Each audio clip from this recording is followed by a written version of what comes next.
Hi, I'm Stephen Mowery on the Bamsters Rated R show, talking about the up-and-coming cyberpunk RPG, Synapse. Well, hey folks, welcome back to another Bamsters show. This week, episode 81. Up first, we're going to have a real quick news block. We're going to go over things but keep it real short because we're going to have upcoming games in the B block and follow that up with an interview with the crew from Synapse, a futuristic sci-fi cyberpunk game. With me today, I have Jolly. Jolly, say hey. Hey, what's up, everybody? So what are we talking about in the news today? I saw you post a link to some AR game, specifically. I was like, what's this about? Oh, Bam will love this. Somebody's taken the Hololens developer kit and used the whole first level in Super Mario Brothers, the original Super Mario game, and they've recreated that so that you're playing as Mario, and it overlays over top of your environment because, of course, AR. But so you get to run down the street, bumping into people, jumping over Goombas and into boxes and stuff. It looks like it'd be pretty cool, though. I hate it. And I'm going to tell you why I hate it. Like, I don't know about other people out there, but I'm assuming not many people actually like the dudes that were playing Pokemon Go and the ladies. Like, just walking into stuff. Like, it was bad enough when they were trying to catch Pokemon. What are they going to do when they jump around? They're going to jump into people.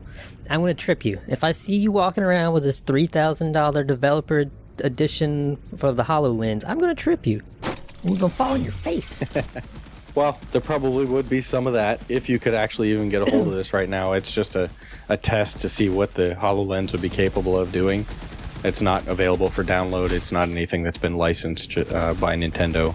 But I will say it has one advantage that against Pokemon Go, and that is, at least with the AR goggles, you can see the environment around you, and you can see the other people in front of you. So as you're walking forward, jumping Goombas and stuff like that, you'll see the people who are on the sidewalk in front of you. So you hopefully shouldn't be running into them, at least not as much. I think they're still going to be running into people like crazy, and I will still trip you because I will come out of your field of view. I'll knock you down. But no, there won't be many people out there with this because the idea is I don't think the consumer edition of the HoloLens has actually been released by any means. I think it's just the developer edition, and the thing is like $3,000, so there won't be very many people out there with it. But still, I don't see the point in AR like out and about. Like I see it more of a business purposes, not like home use or games out in public. I just don't see that. Well, that's another technology that's still really, really kind of young. Some might almost say in its infancy. We'll kind of see where it goes, but it could be fun. It's just like when I take my Nintendo Switch with me and I've got a tablet gaming system. With this, the augmented reality, you're getting to put on these sunglass-looking things and, go out and actually potentially play video games out in the real-world environment, and hell, get some exercise while you're doing it. Yeah, I'm not saying it's a bad thing. Well, not a completely bad thing. It is a bad thing to be running around out with it, like, not paying attention, because they're not going to be paying attention. They're going to be paying attention to the game itself. And with that high score, they got to get those coins, got to jump on those mushrooms and stuff. Well, and the guy did mention that when he finally found the castle at the end of the level, it ended up being like inside of or partway inside of a car, so he couldn't actually walk over and like jump up and get the flag. But I wonder if some people might do it anyway. Exactly. This guy had cameras on him. That's why he didn't jump on the front of that car. If there wasn't cameras there, hey, turn that off real quick. I want to get this high score. There's gonna be property damage. That's all I'm saying. At least the douche who destroyed or damaged your vehicle has some money, because that thing is like $3,000 at the moment. Yeah, but you guys definitely go check out the video for it. We'll put a link in the description to the article. But the other thing about this, there was a movie that came out last year. I think it was in the summer last year, called The Call Up, and it kind of experimented with this idea of, gamers putting on like a vest and a helmet and being transported into a game that overlaid the game world on top of the existing world, so they could run through, a building, and to them it looked like the video game world, but to the outside world it was just boring, drab, and normal. Of course, it turns into essentially just reskinned the environment of the building. Right.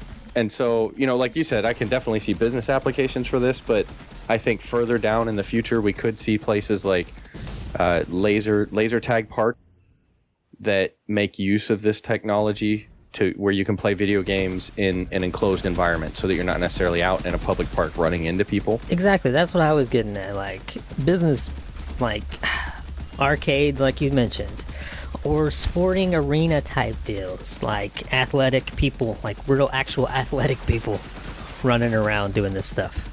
And you can have people in the crowd just watching. Like you put like the AR goggles on them too.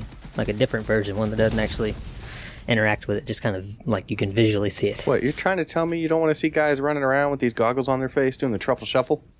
No, I don't. I don't want to see the truffle shuffle. I love the Goonies, but I don't want to see the truffle shuffle in person. Well, all right, guys, thanks for joining us for the news block. We're going to kick it over to the upcoming game segment where you'll have me back and Bam as well. Thanks. That's a good one. Later. If you like painting your house square, you must listen to Bam in this episode. Hello guys, and welcome to this little block that I'm in. Haha! Right, guys, joining me from the A block is Draconusx. Draconusx, say hello again. Hello. From the A block, huh? I was born in the A block? Yes, you are. You've come from the A block. The blocks which are A. Right, so, Drac, dude, we've got some upcoming games to talk to these people about. Games that people might want to consider purchasing because they look interesting to us and we thought we might want to share our opinions about them. First things first, we've got to talk about Pixel Maniacs and their game released on the 22nd of August called Chromagun. I promise you, they're not related to Aperture Science at all. Not related at all. I swear to God, they're like KFC and McDonald's or PlayStation and Xbox or McDonald's and Pizza Hut. In the same universe, just different company. That's how I like to think of Chromatic. That's how I like to think of it. McDonald's and Pizza Hut. Now I just thought of like carne asada fry pizza. Dude, seriously? The taco pizza is delicious. You need to try yourself one of them. I already got the guy in the last interview, Chris, to promise me he's going to try a burgerito. You need to try a taco pizza. That stuff is beautiful. Remind me when this is over, I'll look it up, because I don't think I've heard of them. You won't regret it. You won't regret it. So, right, Drac, Pixel Maniacs, Chromagun, 22nd of August. You might want to look it up, and you might want to purchase it, because it's actually quite interesting. It's along the similar sorts of lines of Aperture Science, and the trailers for it are actually quite funny. They deliberately take the piss out of themselves and the game, and also Aperture Science, which I think is quite a good marketing move. So these guys have got a head on their shoulders. Yeah, their trailers definitely look fun, and the game looks a lot. It's in the similar vein to like Portal and Portal 2, with this multicolored gun shooting paint out at walls and stuff. But it's a color based puzzle solver. So if you like the Portal games, I'm sure you'll enjoy Chromagun as well. Yes, totally agree there, totally agree. Hence why I said it's in the same vein, in the same sort of universe of the picture, colory, gun shooty in the wall, change colour thingy, whatever have you. So that's why I said it's like KFC and Pizza Hut, still fast food joints, just offering different experiences, you see? Do you see? Are you picking up what I'm putting down? You see? Are you getting it now? Are you with me, bro? Oh, I'm with you. I see it. I'm not sure I want to pick it up. Dude, taco pizza. I just put a taco pizza down. Don't you want some? All right, well, moving on. I guess we'll try to hit some of these, chronologically.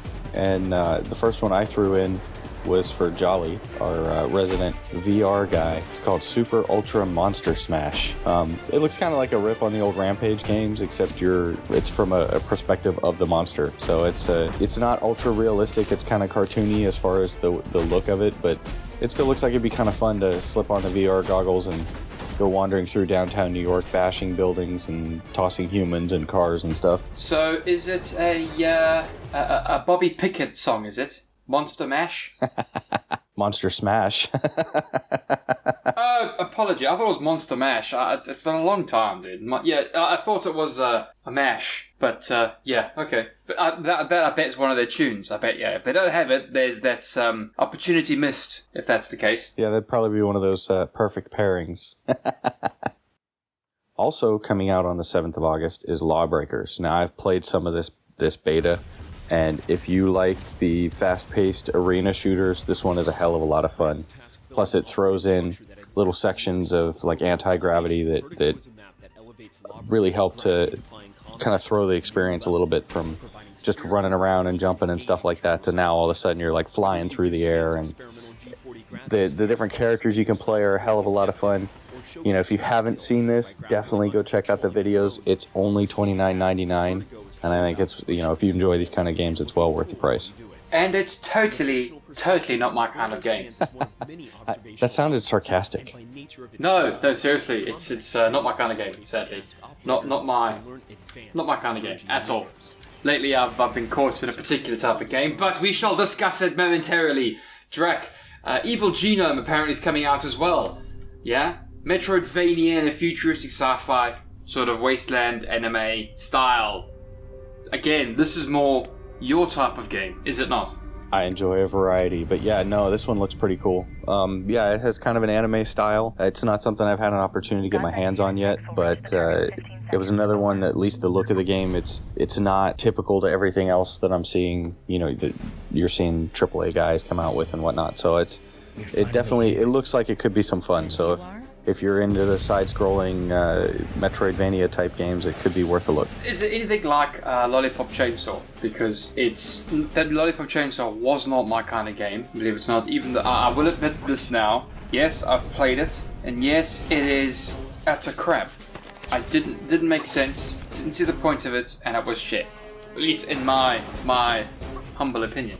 I never played Lollipop Chainsaw. I did see some of the artwork and videos and stuff for it, but it wasn't really something that I was interested in picking up. Yeah, good. Don't waste your money on it, bro. Seriously, don't. It's no.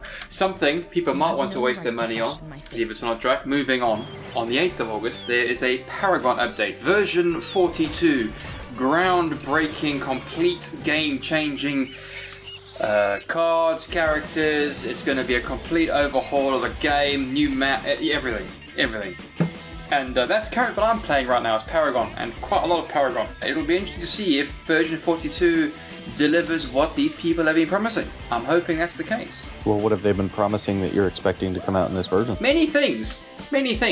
Stuff I don't want to go into right now because I'm too tired and too drunk, and I have been drinking, so I can't be bothered.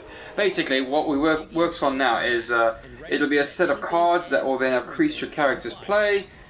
Your max levels increased from 15 to 20. Basic game tweaks, basic redesigns of characters, complete overhaul of the cards, and it's going to be an interesting experience trying to figure the game out after that. Because right now it's damage, crit, or crit and tank, or yeah. It's a holy hot mess. The game currently, but it's still a lot of fun to play, and I'll be interested to see if version 42 delivers, which I'm hoping that's the case, because lately whenever they do an update or revamp, they change what they call the meta. They change the vein of salt. So instead of it being a tank meta, it's now a damage meta, and before it was a damage meta, it was a attack speed meta, and before it was a attack speed meta, it was a crit meta, and before it was a crit meta, it was a phase revenant meta, and before that it was a chimera meta, you know, so yeah.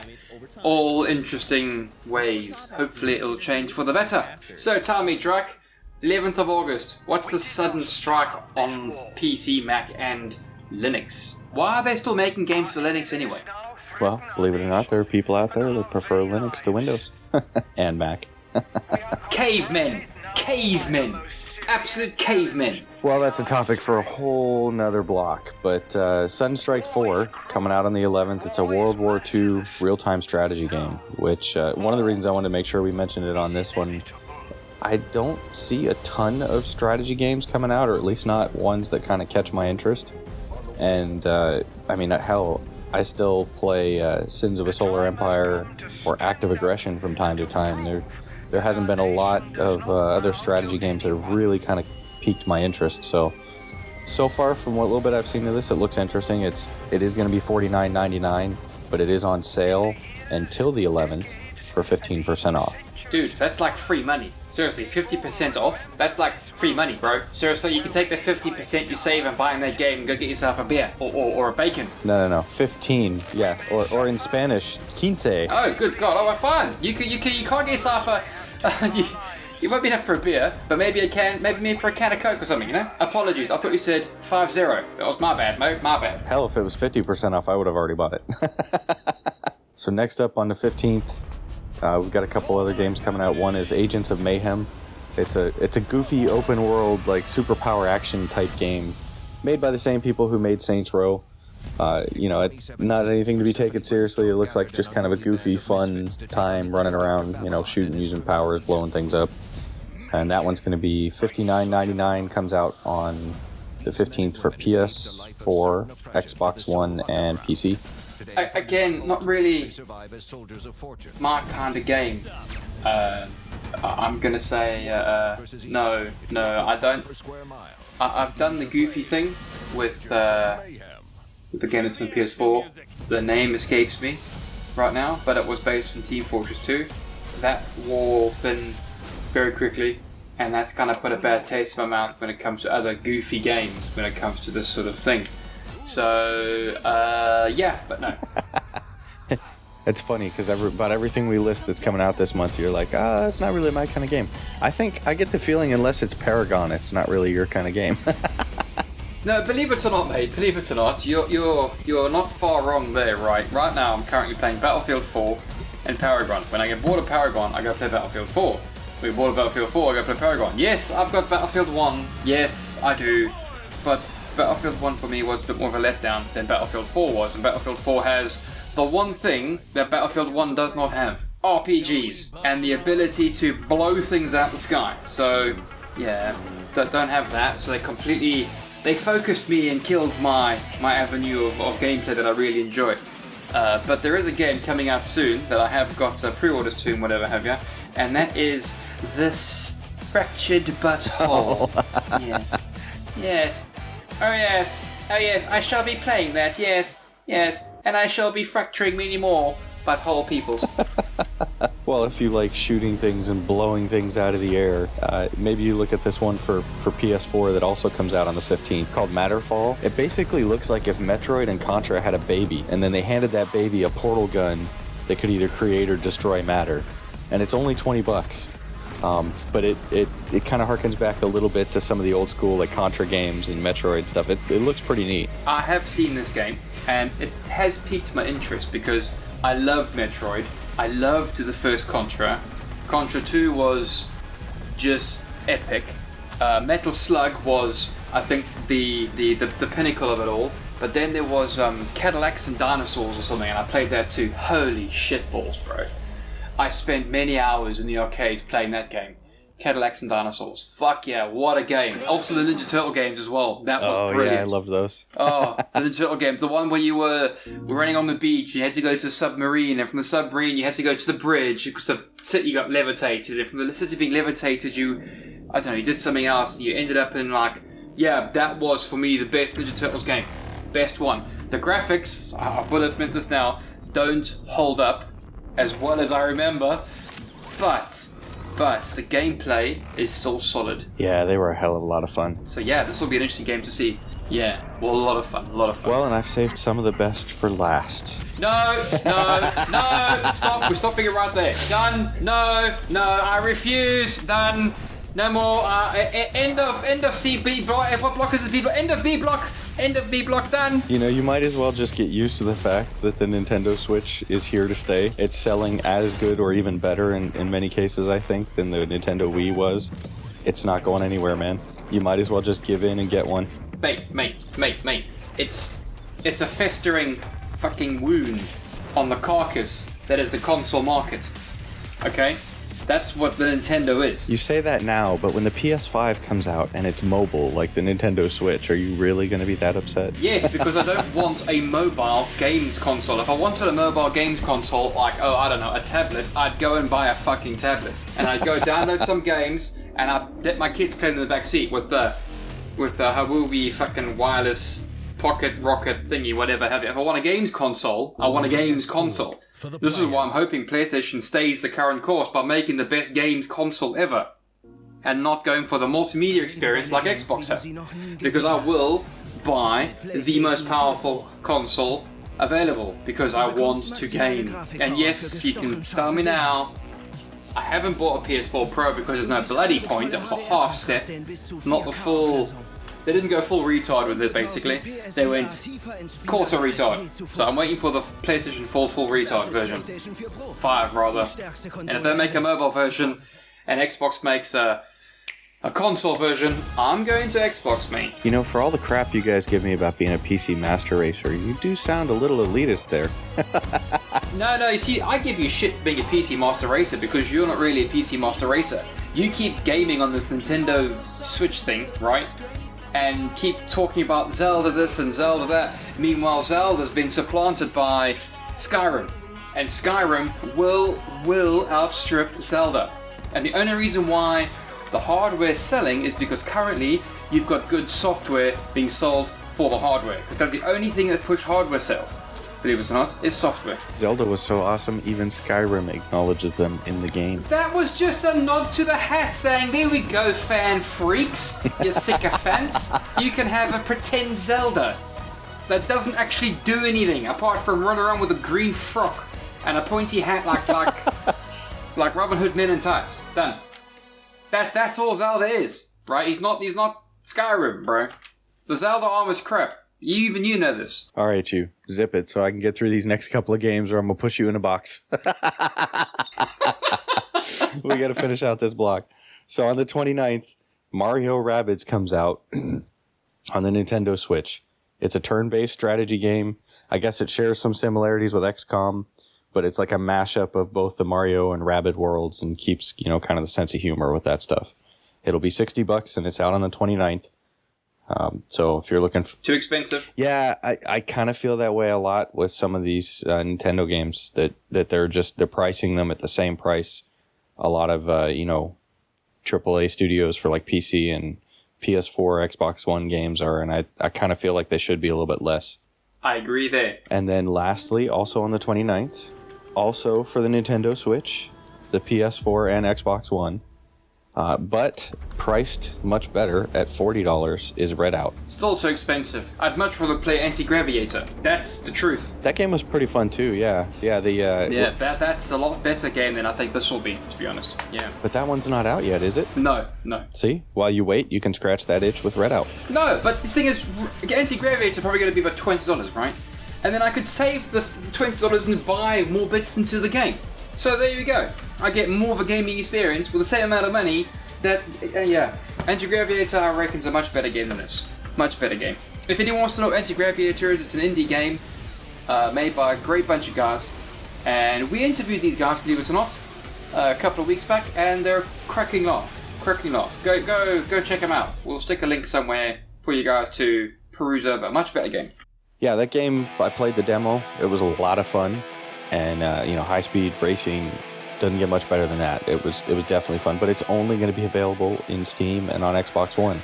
So if you're looking to play on PS4 or Nintendo Switch, Redout could work just fine for you.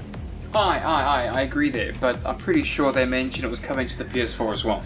So I'd much rather save my dollars and bide my time when it comes to that sort of thing. Honestly, much better game. And this is what I'm noticing because we interview so many indie peoples, right? Some of these guys are putting out much better work with a tenth of the personnel, okay, and let's say what a tenth of the budget, and the game's much better. All right, guys. Well, that wraps up our monthly segment here for some of the upcoming games this month. There's quite a few more that are coming out. Easy enough to find that. It's just we kind of pick a few here and there that kind of catch our interest.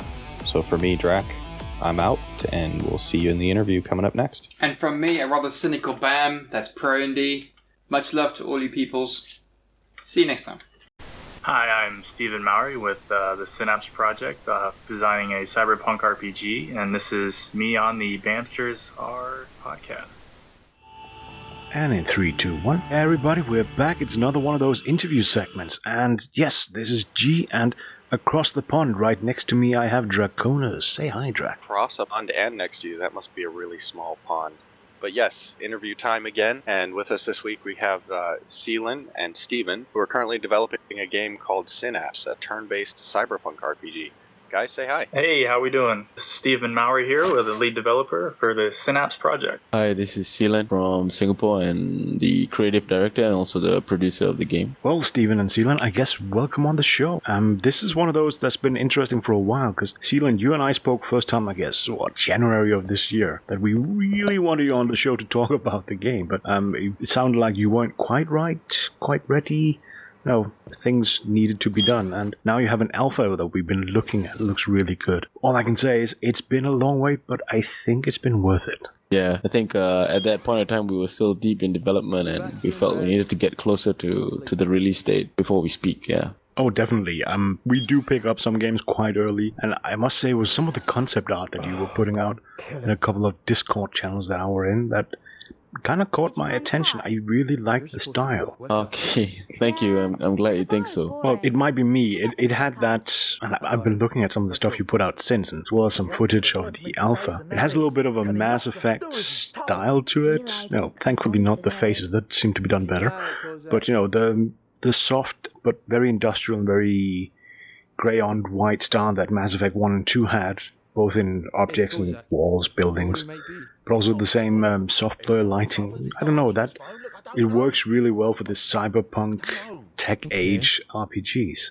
Yeah, I think Mass Effect is definitely one of the big inspirations for some of the visuals and also the gameplay and some of the aesthetic we have. Yeah, and when you describe it, I think that's correct. Like, we're not going for this kind of full-on sci-fi where the entire world is so fictional that there's like panels all over the walls and like wires running everywhere. When you don't know what those panels or wires are for, or lights, we wanted to adopt it's a fictional world, but the architecture and the mechanisms can be realistic, what I thought. Okay. It's more relatable. So he could have Is that a valid way of putting it? Anywhere, really. Yeah, like it's an imagined future, but it's not an impossible future. We wanted it to be plausible, like this could happen at some point. I'll see what I can find. Well, for the world that you're building for the game, as far as the history goes, can you give us a little background on how things have gotten to where they are in the world? I know right when you start out, you get introduced to like a little there's a robot in there that you talk to that seems like he's there for not just like he'll give directions and stuff, but I know there's a few clips in there that talk about his combat capability as well. So, but he's also kind of run down. So, can you give us a little background as to how the society has gotten to this point? In this world that we plotted out, meant to be more an imagined future where libertarianism has become the political ideology of the day, and with that you have increased corporate governance and corporate involvement in management of cities and even whole countries or continents. Everything is for sale, so our story takes place in one of the mega cities, is run by a corporation called the Apex Corporation, and this is also a future where governments don't exist because they've been deemed irrelevant due to, as you can see already in our current time, how there's a push for smaller and smaller government and bigger private investment and private involvement in everything that we need.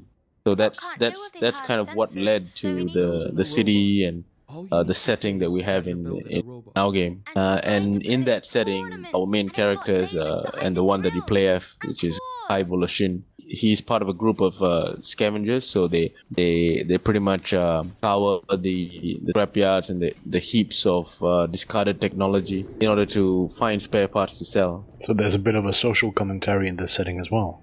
Yeah, but there are things that I've only expressed in this interview. Like I've never talked about it anywhere else. Like if there is a social commentary, we want it to be the interpretation of the player as well, and we don't want to push anything. But this is also the power of sci-fi to a large extent, at least in the more traditional ones, as opposed to the Jar Jar Abrams versions of Star Trek, etc. You can show a world without necessarily making decisions for the viewer, for the player, for the reader what the world is. It's up to them to decide what it is they're looking at. That's the thing. So we're never going to say that it's a utopia for some people and or it's like a utopia for all or a dystopia for all. I think those are two. That's too simple to say it that way. Okay, goody. Steven, you introduced yourself as the lead developer, if I got that right. Yes, I joined the project in July of 2016. At the time, the team was needing some programmers. They didn't have any really yet, so I got lucky enough to come across the forum request, and I spoke to Seelan a little bit about the story, and I fell in love with it. I fell in love with the whole paradigm between the struggle of the team, the players that you play, and the potential reality of the game. And then from there, it just kind of blew up into this huge project. Not that it wasn't huge before me, because it was. They had absolutely amazing art team that I'm sure you guys have already talked about, the concept art and stuff, and the model designers. They're just so many talented members. But yeah, I joined back in July, and it's been an amazing ride ever since. Oh, nice. So you've basically been hammering away at this for about a year and a month at this point. Yes, we're all doing this major project, and then on top of that, obviously we have our day-to-day lives, because none of us can really work full-time. Obviously we have to pay the bills. So we've got an international team. I'm pretty sure, as it stands now, not a single person is in the same country in the team. So it's a team of like 14, I think 16 members now, and we're just all over the globe, and that's another interesting challenge. Everyone's on different time zones, but yeah, we've all been hammering away. They were hammering away, I think, a year before I even joined, just on the art side of things. And, obviously, the work speaks for itself. It's come along so much. Oh, wow. I work with teams around the world. That's not an easy thing to do. And having that many time zones you end up with, that's got to be fun to coordinate. It was definitely a new challenge, I'll say that, because it's definitely the largest team I've ever worked with, on top of being international. It makes things a little bit slower. I think that's really just what it does. It just slows down progress a little bit because, the time zones, so I'll be up in Ohio here in the States and everyone else is sleeping, so I have to wait if I have questions. It's kind of, basically everyone just ends up being up and down all the time, trying to get back with each other, and we'll try to coordinate as best we can. But other than that, it's even with all that, we're still producing at pretty high rate actually compared to a lot of other projects who are indie and have zero budget to speak of. So I'm definitely grateful for the team. Oh, nice. Yeah, it's one of those places that it can be a headache working with people around the planet, and you have to coordinate. I did a fun one some years ago that was two groups, one plus 8 hours for me, one minus 8 hours. And if you do 24 hours around the planet, that means literally one team was awake, the other two were not. They were either asleep or just not working. That makes for a fun setup, but you gain one interesting benefit if you can utilize it. You can finish your work and then hand off to somebody else who does work while you're asleep. And then when you get back in and boot up, and in your case I would assume sync GitHub or something similar, down comes all the changes they made while you were out. Yes, exactly. It's once you get into a groove, it can actually be very beneficial if you work it the right way. Now, the game, as I said, I will mention a little bit about the style and lighting and, facial figures and everything. Can I ask what it's developed in? Yes, the game we're designing, the game engine itself is actually Unity, which is a great engine I'm sure a lot of people have heard about now. I've actually been with it since it first went free back when I was 19 years old. So I'm 30 now, just to give you a reference of how long I've been in it. But yeah, Unity is the game engine we'll be publishing in. When I saw on the website that you guys are planning for Windows, Mac, and Linux, is there any future plans for console at all, or no? Yes, there are definitely plans for console. Obviously, we want to see how well it plays out on PC, and then we'll port it to console if we can make a certain threshold. Obviously, we have to be somewhat profitable to be able to do the transfer to console, because that is going to cost a bit of funding. Well, even just having the three PC platforms, Windows, Mac, and Linux, that's not a cheap proposal, considering Macs are not exactly cheap. Right, exactly. So it'll be it'll be down the road, but it's definitely on our docket of the future path for this project. Well, and then in regards to some of the game mechanics, especially in combat and stuff, one of the things I saw, or at least excited me about this when I first saw it, was I was a big fan of Cyberpunk back when I was in high school. It was one of the tabletop RPGs I loved to play. Is that anything? Have you guys played anything like that? Have you taken any inspirations from that, and how you intend to incorporate some of the combat stuff, or no? Actually, for the combat, most of the reference inspiration is coming from XCOM, Enemies Unknown, XCOM 2. You have some Final Fantasy references in there. Sacred Alliance. There are a lot of these isotopic or isometric view RTS turn-based games are really the main references we're using for the combat stuff. But the RPG side is, just like G was saying, Mass Effect is a huge reference. Not only the visuals, but also the dialogue and the way you interact with the player. Fallout 3 was a big one for dialogue. Again, we want the player to really have a choice, and that choice to matter. So there is going to be like a background spiderweb of logic where, based on some of the choices you make, interacting with different characters can affect things that happen later in the game, or? Yes, absolutely. That is something I think any real RPG player really, just misses a lot of new games.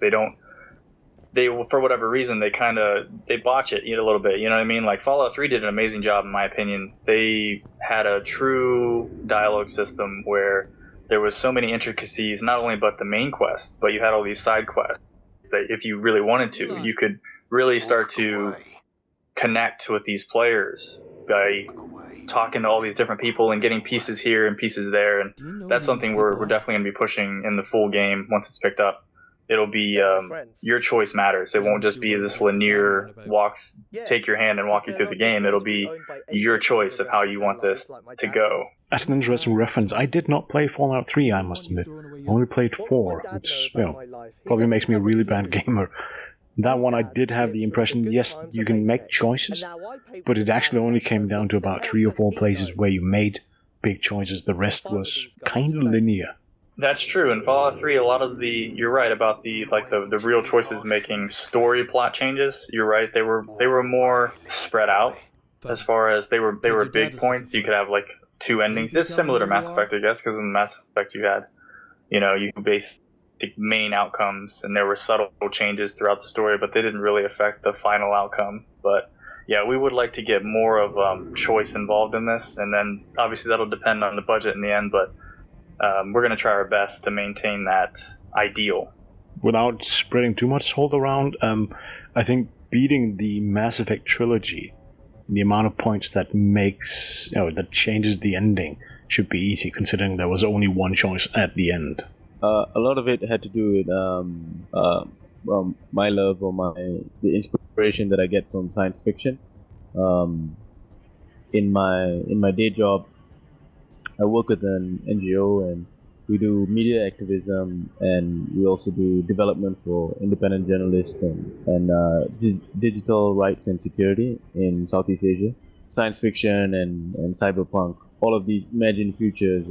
While there's a negative side to it, there's also a kind of idealism or a kind of possible future that inspires me in another way as well. And sometimes I almost feel like I want to live in some of these futures. It really spurred my imagination for all my life, and especially for example the stories by Isaac Asimov especially. And so even when it comes to games, it applies, right? Like my favorite kinds of games are science fiction games, and that's of course especially Mass Effect, but also to a very large extent like Shadowrun games are very influential. So I think it's a blend of really wanting to tell a good science fiction story, as well as trying to make a game that's inspired by Mass Effect and games like Shadowrun. As a kid, when I had the choice for top games playing between Shadowrun or Cyberpunk, I was always drawn a little bit more to Cyberpunk. Shadowrun had a very interesting concept, and I thought that was really neat, but there was something I always found a little more fun and interesting about playing in an environment where it was kind of more, it was believable that people had been able to develop that type of technology, and that's what you were really, really dealing with was just the tech, and it wasn't mixed with magic and other things as well. Well, that kind of makes me just think of... Sorry, it's like a weird question, but when you guys say, you know, you like the cyberpunkness, you like these futuristic, slightly sci-fi settings, what's more interesting? The idea of living, existing within them, or the journey of getting to them? No, the developments and seeing them come one by one, as opposed to being in that environment where these developments, body augments, etc., where they exist. Well, for me, it's both of it. The journey as well, for example, in what we're trying to do, we're imagining a kind of a path in terms of economics and politics from neoliberalism, which we have now, to the point of a kind of neo or post-libertarianism. So in that sense, the path or the journey is interesting, but when it comes to games, science fiction games, I am more interested in actually living within them. Okay, yeah, it makes sense. I mean, for games, you need a set environment as opposed to, what was it? Dragon Age 2 played over years, or at least over some years. It felt disconnected and strange. I could imagine placing a game over that whole journey of going from, you know, where we are now until, let's say, 80, 100, 150 years in the future. That could feel very disconnected.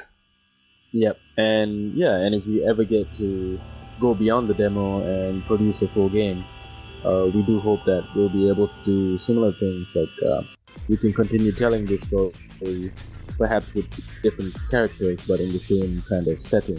I hope you do.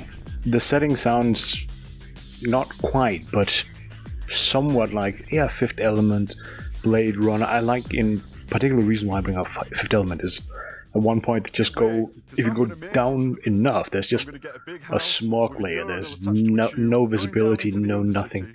People can't even live there properly. It's just dirt and grime and, the refuse of the city is there.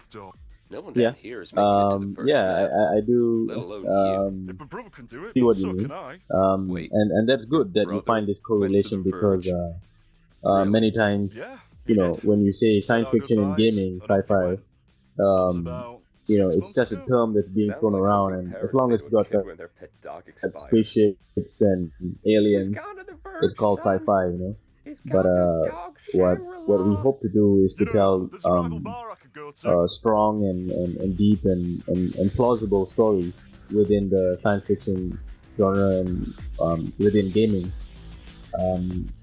So even for us, like the team, we call ourselves Transhumanoid Productions, and if we succeed with the demo and the full game, our goal is really to produce quality science fiction games to the best of our ability, and we only want to focus on that.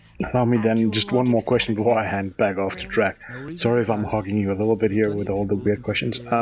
You say it's sci-fi, and from what I've seen, the alpha, etc., it looks sci-fi. Would you at one point be looking also to do science fantasy as opposed to science fiction gaming? Yeah, I would. Personally, I don't know, but I can't speak for the team, but personally, kind of directing the creative side of it, I would never want to make a science fantasy game. Although I play them, like Shadowrun is definitely science fantasy, and Mass Effect to an extent, maybe. Definitely. But I would. But I would never create a science fantasy game. I like the possible correlations that players can make between our reality and the realities that we try to present. Just anybody, if you're curious the difference, the best example I can give is Star Trek is science fiction. Star Wars, with the use of the Force, is science fantasy. It's a question of, is there a magical element or not? Is a simplified way of putting it. part of me that just wants to jump in and argue that point, but that'd be a topic for another time.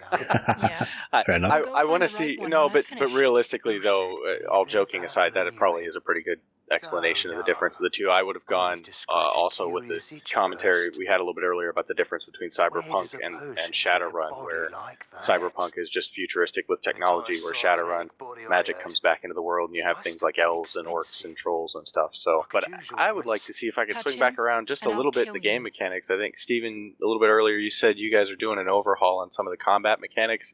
Is that something that you can talk a little bit about a little bit more, maybe expound on that, on exactly how you want people to be able to go through the combat and what options they'll have? Oh, yeah, sure. Ideally, what we're going for is we're going to take XCOM and we want to take the strategic element and kind of push it to the next level, a more action-based camera angles. Not only that, but we also have the skill system on the characters.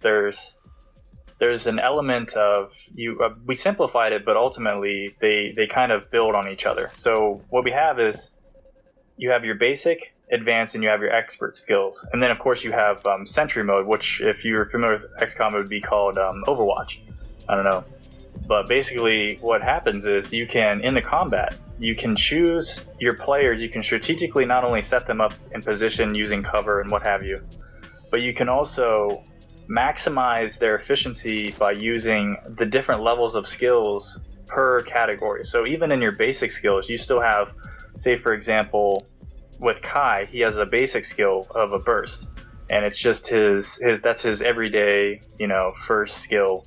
But then he also has another skill that's a bullet bath or a scatter that goes across these players, and you'll be able to not only have, you have XCOM where you have your single unit who has the skills, you'll be able to do a multi-attack between your characters. For example, there's a bullet bath between Kai and his counterpart Wicca. You can strategically set up your players, your units, to not only do the normal strategy attacks you would see in like XCOM, but you can also do simultaneous attacks. You can strategize to use Overwatch. You can do a multitude of these things with these elements, but everything you do has obviously a consequence in this game. So your skill sets will regenerate over time. So a simple example is, let's say Kai, the main character in this demo, he wants to attack a ganger or an enemy from behind. He uses his burst attack. That uses a set amount of AP, his attack power. But he has a regenerative value, so the next time you play, based on his regeneration, you can be able to use the next level up. So his bullet bath attack, which is stronger and attack multiple characters. So then you have a balancing act there, basically, where you can kind of keep changing. You're not always going to use the one guy. So Kai's not always going to be your front runner, because you're going to balance the attack points, because as they regenerate, it's not always you don't always reset. Like most XCOM games, you reset at the next level and you have all your skills back and you can use them all and it's all fine and dandy. This game, there's a penalty for using your high-end skills. They have to regenerate over time. Not only that, but it's also health-based. So if Kai is used too much and he receives too much damage, his regeneration will be slowed. So he won't be able to be your front Titan kind of guy anymore. So that's another element we've stacked on top of the already, interesting strategies a player might come up with. Well, and does that mean that you can permanently lose a character from your party if they should take too much damage and say die, or other options? That's an excellent question, because that is something we address, because it is an RPG and it's a team-based RPG, much like Final Fantasy, I guess would be a reference I could think of. Is basically none of your members can die, because if they do, it's a failed mission. You can't lose any of them. They're all vital, not only to the story but to your combat. But they can be what's called destabilized. So they'll go into a state of stasis, basically, where you can't use them. They're not attacked, but they're just kind of waiting. Now you're given a time limit to revive these destabilized units, because if you don't get to them in time, you'll lose as well, because if any character dies, the battle is lost. So every member is necessary. It's not like XCOM where you can just go through soldiers and find a new one. all your members are extremely vital to the team. So it's they can be destabilized, which I guess is the closest thing to being out of action. But at the same time, you can't let them stay that way, because if you do, you have so many turns before they have to be revived, or you lose, because if they die, the battle's over. So it's another element of, can you save them in time? You know, depending on where your characters are. If like my units are way far apart and I can't get to them in however many turns, then I've already lost the game. You know what I mean? Like, so it's another element of strategy. You don't want to just throw your units out in the middle of anywhere and be like, oh, well, if I lose them, it's fine. No, they're all actually very vital, and they have to be strategically placed. Every move has to be calculated to that sense, I guess. So it's kind of like with the Dungeons and Dragons mechanic, where someone is knocked unconscious and they're bleeding out, and if you don't get to them in time, they will eventually die. Exactly. Yeah, well, one of the other things I wanted to ask about, because at least in the alpha we got a chance to look at thus far, you don't get a chance to really look behind the scenes and see what kinds of things will be available with regards to skills and how that's affected by stats and equipment and stuff. So maybe you can talk a little more about the skills, and then I guess with regards to equipment, I'm curious, from playing tabletop Cyberpunk and being able to do some of the things like, you know, buy a cybernetic arm with like a hidden weapon in it or something like that. What kinds of cyber technology will be available for the characters as they play through the game? Well, there's going to be it's there. I guess in that sense, it's more each unit has its class. So we're all used to classes. You'll have like Wicca, who has a sniper class. You'll have Kai, who's his Uzis, and they all have their own specialty.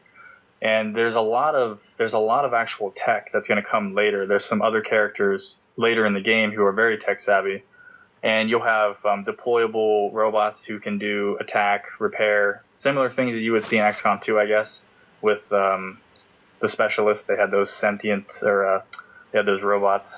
But there's all kinds of tech that's actually going to be not just cybernetics, which is you'll see in obviously a leak. If you see in the demo, his body is one of the key elements to the RPG. I don't want to give too much away, but there's a lot of cybernetics, cyborg style tech that's based off of current prototypes that we have today. So that's another thing we come back to, you know, trying to keep it sci-fi and realistic based off of current technology.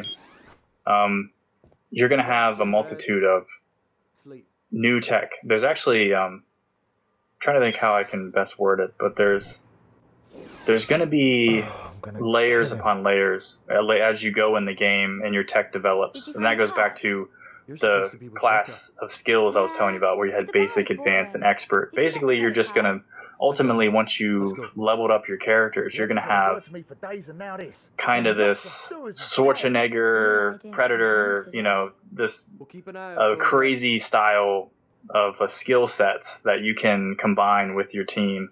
And as far as the tech goes, there's a multitude. I can't even.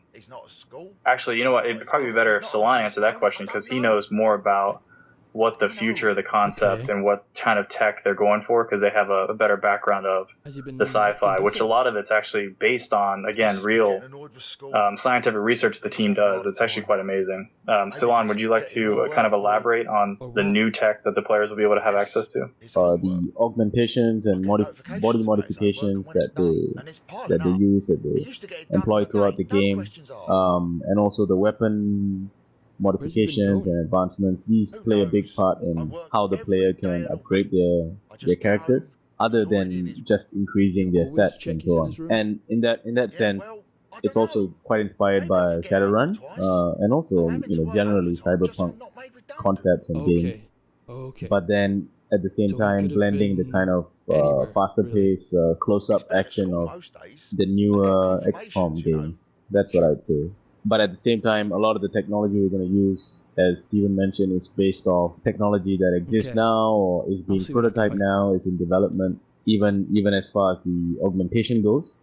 So, for example, one of our characters, Alik, is actually based off a version that's going to happen in the next couple of years. It's a human head transplant. I don't know if you guys have been following this news. There's if I'm not wrong, an Eastern European scientist, doctor, who's going to do a human head transplant, and it's for his patient, and it's going to happen in China, I believe. And it's going to be the first of its kind, and we're going to see whether if the patient lives or dies, or if they get to live or not, a normal life after. So Alik is actually based off that experiment, that development that's going to happen. He is the first successful case of a human head transplant in the future, successful in its relative terms. We actually covered that in an episode quite a while ago. I think what we concluded is it's backwards.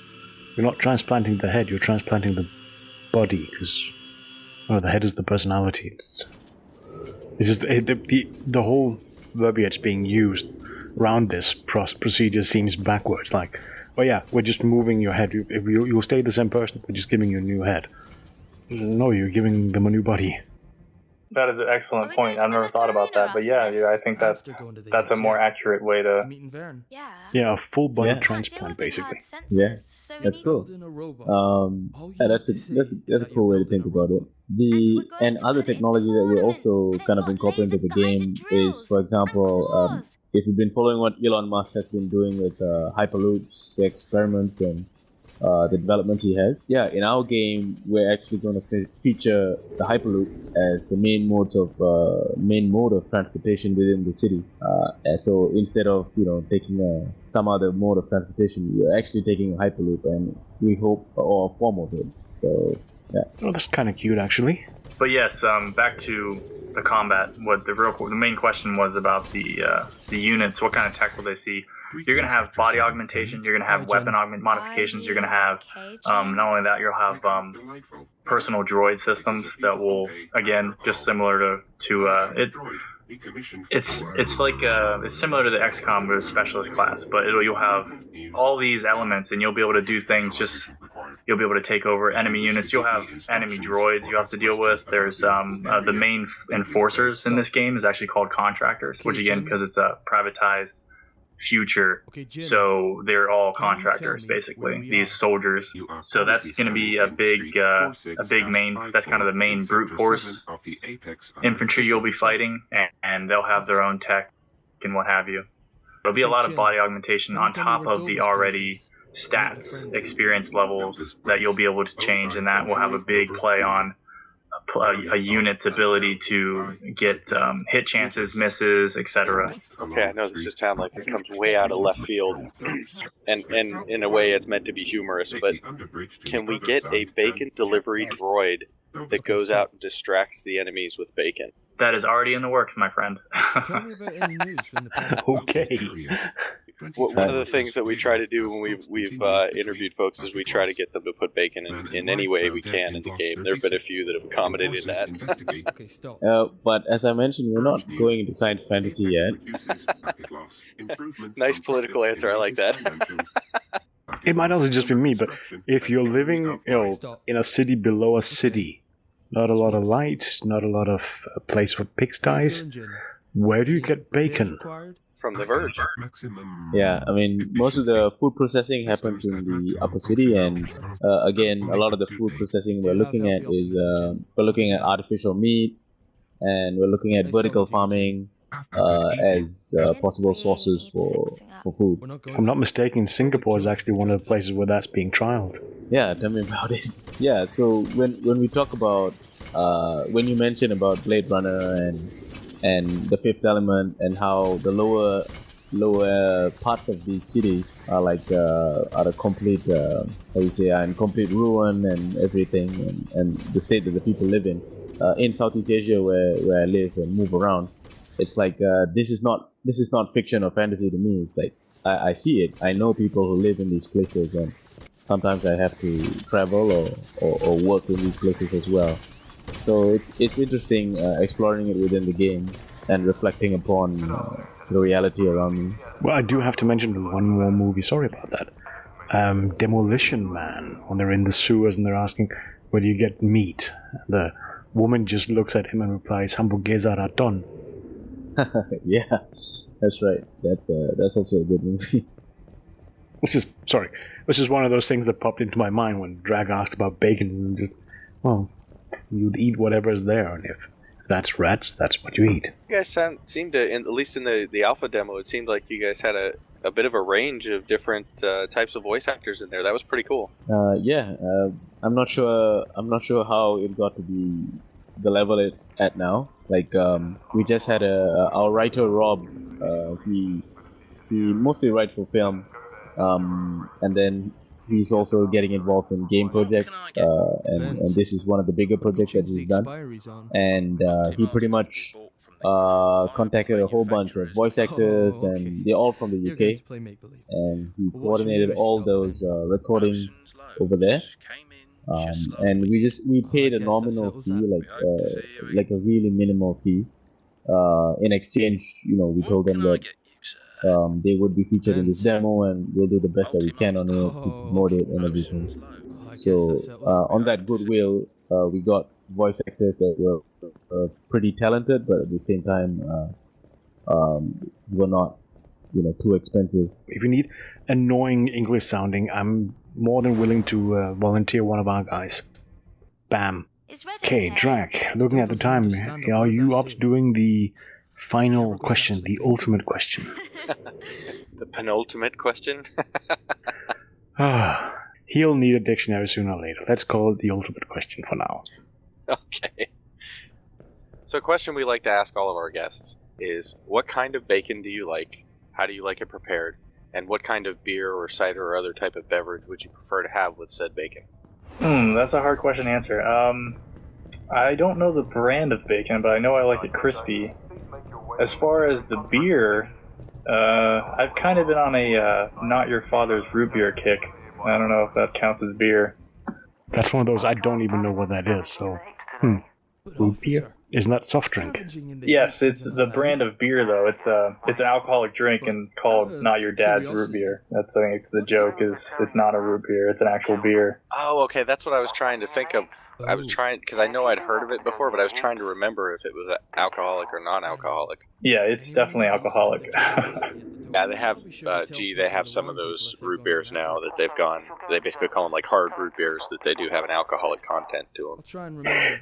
I'm just thinking back, I think we had a guest last year who gave more or less the same answer. That for drinking, he preferred that not your father's, not your dad's root beer thing. Seem to recall there was somebody last year. Damn, have to go back and re-listen to every episode.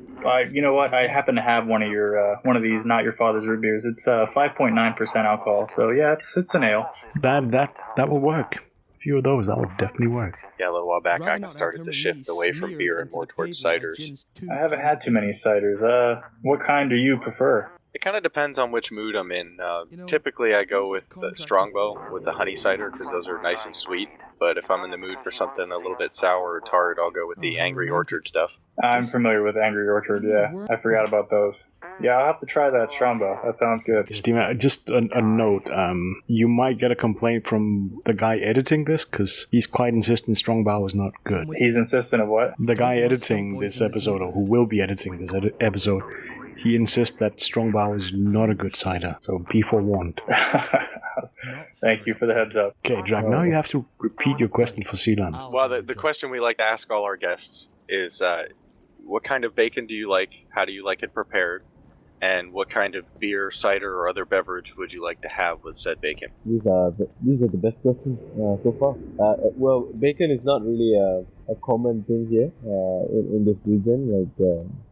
It's a Western food. And I do like bacon that, how do you say, grilled, and then it goes in a burger, right? I like it very much in that way, and I also like it when it comes with English breakfast. They're my friends. So I'm not sure what the name for that kind of bacon is. Well, bacon burger will always work. It's a bit of, crispy fried bacon, or preferably Danish bacon with an English breakfast. Definitely also in the list of classics. And anytime somebody mentions bacon with a burger, I always suggest they also try it with peanut butter. I know it sounds strange, but it is delicious. Okay, I'm very into experimentation, so let's do that. As for beverages, I don't do ciders or whiskey. I only drink beer, and I drink it almost every day. Your dad is looking for you. And it's great. Maybe tell him where you are. I'm trying to remember any Singaporean beers, but I can't think of a single one. Tiger beer, but I don't like it. Mostly I like ales and some pilsners as well. I was thinking the only thing I've seen out there would be like Carlsberg, and that's just, that's from back home. Yeah, yeah. Although here Heineken is more popular, but I prefer Carlsberg over it. Currently, my favorite beer would be, I don't know if you know, would you happen to know it's from the US. It has a gargoyle on it. Are you talking about the Arrogant Bastard or Stone Brewery stuff? Yes, Stone, yeah. Right, yeah. So Stone is my favorite, and the Ruination, and also the Stone 2.0, and yeah, the original Stone. All of that is really good, and really strong and bitter. It's amazing. I'll have to add that to my list of things to try. Doesn't ring a bell. That's kind of cool because I didn't know Stone was shipping out there. Yeah, it's really expensive and hard to get, but it's really worth it. It's my favorite, and I'm personally trying to preach and advocate for it here. Oh, you should see if you could get them to support the game in some way, and you can be like, and this is brought to you by Stone Brewing. Seelan, Stephen, it was awesome having you on. As I mentioned, I've been looking forward to this for, just over half a year now, and get the alpha out on Mac so I can try it, please. Yes, thank you for having us. I was definitely looking forward to this. This has been a pleasure. Yes, thank you very much, and we're really glad that people see the potential in it. Well, and for myself, guys, thanks for doing a Cyberpunk game. I don't see enough of those, and so that was one of the things that really excited me about this, was that kind of theme. Thank you, and really appreciate you guys coming on.